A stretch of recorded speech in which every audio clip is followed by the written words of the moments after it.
"And do you know where they're getting married?" asked Rosie. I licked a blob of jam off my finger and shook my head. Maybe my cousin Lee had told us once, but I wouldn't have been listening. There's only one thing more boring than being at a wedding, and that's talking about a wedding. I'd rather be savaged by wild hamsters than sit through a wedding chat. Rosie tutted. "Like hundreds of miles away in the middle of a field on some Ming-tastic farm." "Is it that bad?" I asked. "Course it is, you dribbling cudspoon." Crudspoon? Whatever that was, it didn't sound nice. "My mum said we should travel down there with your family and make a weekend of it." She said this like it was the worst thing in the world, which of course it was. My belly felt like it was falling out. "What?" "You heard," she growled. "We're going on holiday together." Then she pulled the remainder of the donut out of my hand, dropped it on the ground and crushed it under her high heel. "Ooh, it's lovely," cooed Mum as we pulled into the gravel driveway outside Rosie's house. "Now remember, Roman, best behaviour. We're mixing with rich people tonight." Rosie's parents had invited us round to plan our weekend away together. This was not my idea of fun. In fact, I'd have rather spent the evening being puked on by this kid in my class called Kevin Harrison, who throws up so often his nickname is Ali Blah Blah and the 40 Heaves. Huffing out my cheeks, I climbed out of the car and looked around. Rosie's house is massive. It's built out of huge grey stones, so it looks like a castle, complete with turrets on the roof and floodlights so it stands out at night. The back garden is the size of 4 football pitches. Rosie's pony used to live there until Rosie fell off of it and had it sent to China to work in a nuclear waste dump as a punishment. Rosie's dad owns a great big shopping centre in town and she never shuts up about how much money her family has.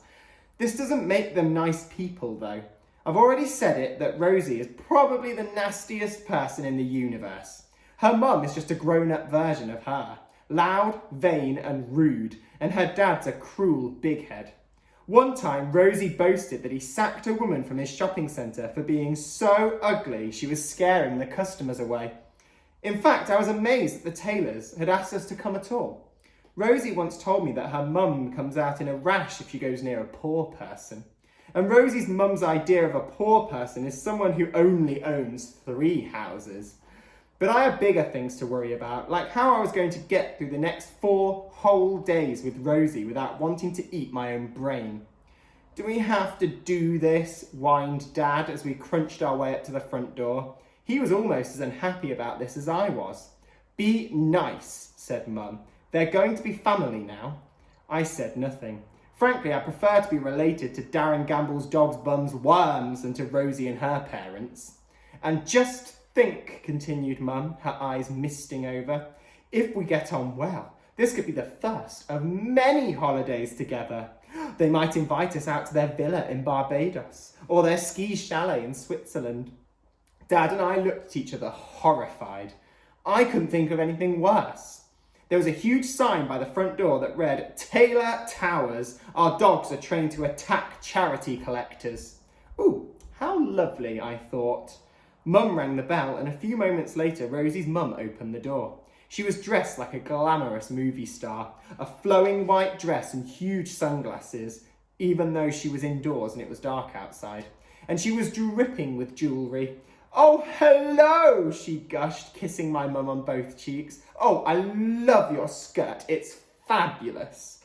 Mum blushed. Well, it's nothing really, I just bought it at the supermarket." Mrs. Taylor's face dropped. A supermarket?" she said, as if Mum had just told her she'd stolen it off a dead person. "You mean one of those shops where people buy cat food and toilet paper?" Mum nodded awkwardly. Then for some reason Rosie's mum suddenly burst out laughing. "Oh, classic," she howled, snorting like an asthmatic walrus. "You really had me going there. I almost believed you. Only a complete peasant would buy clothes at a supermarket." "But I did get it from the supermarket," said Mum, confused. Rosie's mum stopped laughing. "Oh, well, poor you." Mum didn't know what to say. "Don't worry," said Rosie's mum. "One weekend with me and I'll have you looking $1 million. This cheered Mum up immediately. "Oh, that sounds exciting." And expensive, grumbled Dad. He doesn't like spending money. You must see the new indoor swimming pool, sang Rosie's mum as she led Mum off into the house. Dad and I trooped inside after her, and oh my word, it was humongous. The hallway was as big as a church, with a marble staircase sweeping up to the first floor. In a moment, I was seriously impressed. And then I saw it. Hanging on the wall was the creepiest thing I've ever seen. A framed oil painting of Rosie, dressed as a princess in a glittery dress and a gold crown. It was about 3 times as big as me, and the glaring eyes seemed to follow me around the room. Good grief, I said. Beautiful, isn't she? Said Rosie's dad, appearing from nowhere. I said nothing. Beautiful wasn't the word I'd used to describe the picture, you see. Terrifying was more like it, and I was pretty sure I'd be having nightmares for the rest of my life. He slapped my dad on the shoulder. Incredible house, eh? I like the turrets, said Dad, even though I guessed he probably didn't. Rosie's dad laughed. We like to hide behind them and pour boiling oil onto any poor people who come round here begging for money. Ha! And with that, he gave Dad an even bigger slap on the shoulder, which caused him to stagger forward a few paces. And this must be Brogan. I realised he was talking to me. It's Roman. And actually, I've met you before. Oh, funny, he interrupted, peering closely at my face. Rosie said you looked like a bug-eyed lizard with a skin disease. Well, that was nice of her, I thought. I can't see it myself, he carried on, straightening himself up. To me, you look fairly normal. Thanks a bunch. Maybe one day I'll have that put on my gravestone. Here lies Roman Garstang. He looked fairly normal. At this moment, Mum came back from the kitchen with Mrs. Taylor, looking as if she'd just seen a donut the size of Saturn. It's like a palace. It is, isn't it? Smarmed Rosie's mum. So, said Rosie's dad, looking forward to the weekend. 3 nights away with us. You must be thrilled. Can't wait, we all said together. Mum said it enthusiastically enough to drown out Dad and me. We sounded pretty down about it. Rosie's mum didn't notice. Come through, we're about to video call Lee and Kat about the wedding.